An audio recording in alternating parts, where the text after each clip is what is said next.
All right, Luke, it is your time to get back into what you're doing here. And let me get the Yes. music going for you. All right. This is called What the Hell Do I Do? I live in Michigan, in the northwest part, not far from Lake Superior. My house is in the middle of the woods and pretty secluded. My yard is about 98 acres, and my closest neighbors are 5 minutes down the road. I know everyone who lives around here. It's mostly retired people in my area. My house has a back deck that has a window leading into the kitchen.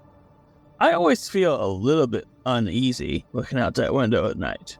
Even I know there's no one for miles around, and I've never seen anything worrying in that window for years and years.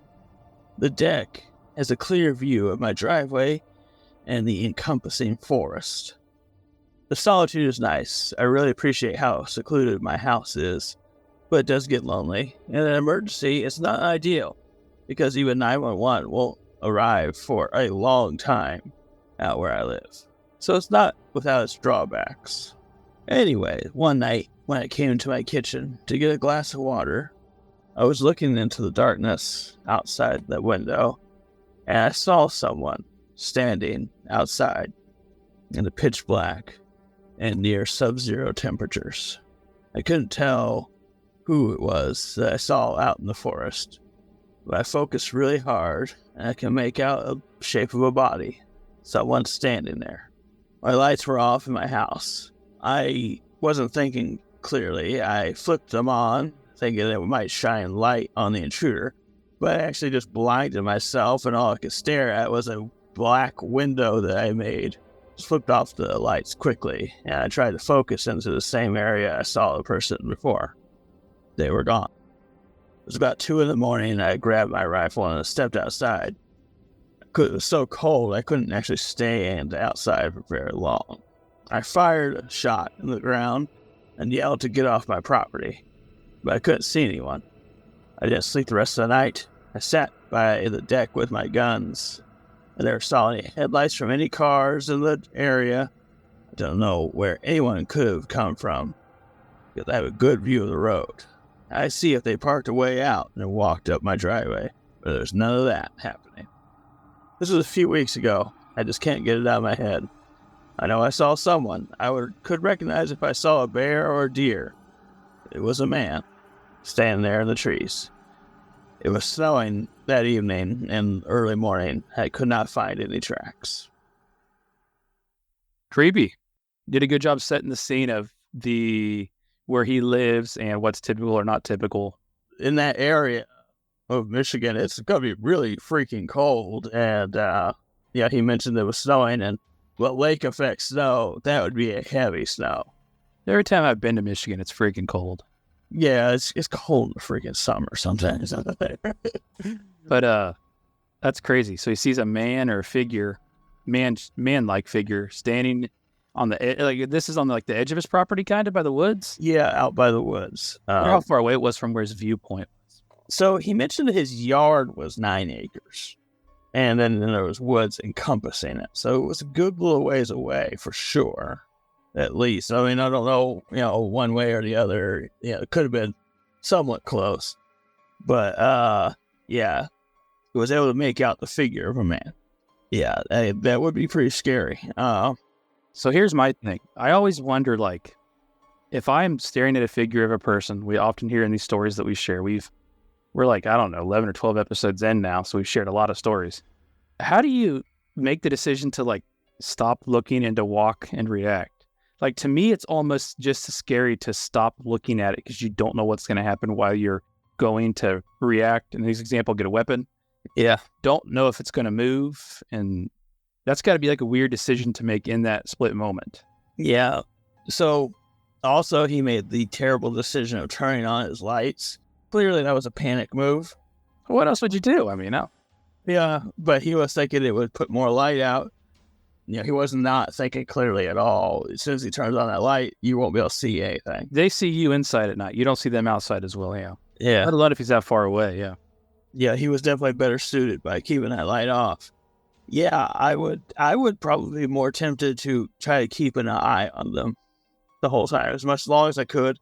If I had a cell phone on me, I would probably, pull it out and start calling at that point. I would not, waste time, trying to get a weapon right away. Because if they're that far away and you can see them, you'll see them coming to you. So you can, go and get a weapon at any point. It definitely makes more sense to, start the process of getting 911 out there. Say there's an intruder on your property, middle of the night. They're not going to be up to any good. So did he ever call 911? He did not. He mentioned that it takes so long to get 911 out there early on that it's kind of a bad thing to live out there. That's the only problem he has with living out there. So, yeah, he didn't call them. Almost seems best, as we always share these stories, just to follow the procedure of doing that. It does. What's it going to hurt, you know? Yeah, I know. Like, if you think there's an intruder, just call 911. And go from there.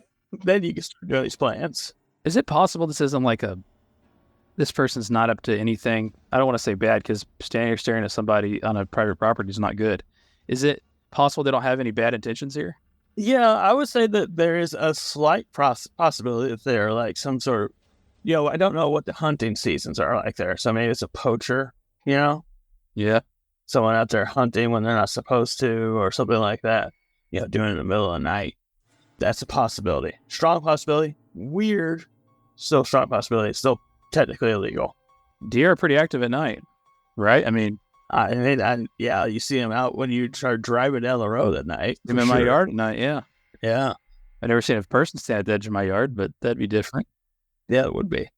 So, part of me is thinking that's a strong possibility. This was someone who was out there hunting, and then they saw a light come on, and they're like, oh, I want to hide because, I'm not supposed to be out here doing it. I don't know like I said, I don't know what the hunting seasons are like. We don't have an exact day.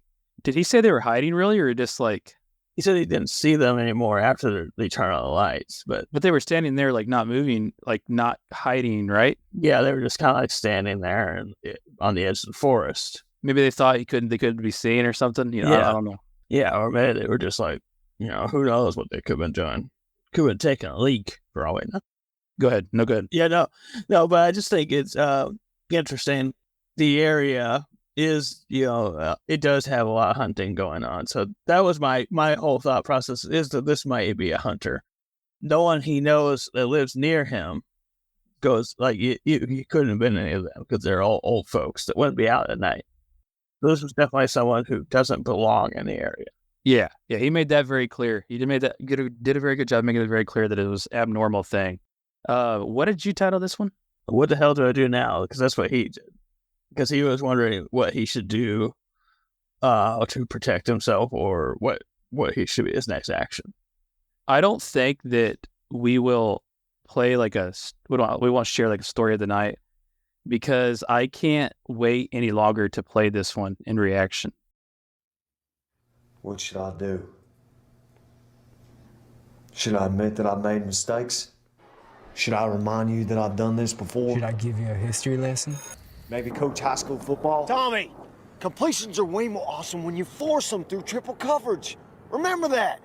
Should I hint at coming back next year? Should I be really cryptic about what I actually mean? I am not a role model. I'm a jeans model. Should I be who you want me to be? Maybe I should just despair. Then I could change my mind a couple months later. I could reappear. What should I do? Should I just leave voicemails? Hey Jim, it's Brett. Had a meeting today. That ended. What should I do? What else should I do to stay in the spotlight? If I end the video now, would you watch it again? Purple helmet, my private jet, my Puby sneak, my Peyton Man thing. Want to see my Danny Woodhead? That's not even a joke. I just think he's a good player. Like, name my after him. How did you know? So I was in this dilemma. How am I going to share this tonight? Doesn't seem as appropriate with my story, but oh boy, did you set yourself up there. Yeah. Wow. That was really good. Speechless. It's like I predict the future.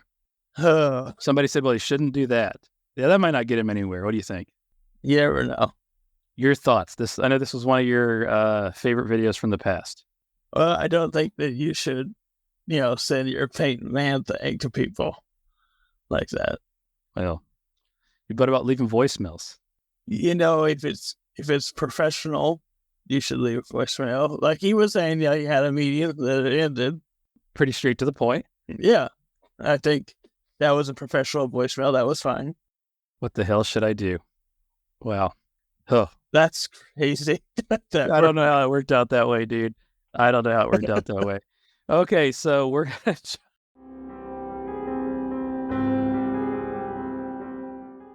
Jeff Townsend Media. CG, good night. And the question is, do I stay here? Will you be back? Are you gonna come back? Will you be back? Are you coming back?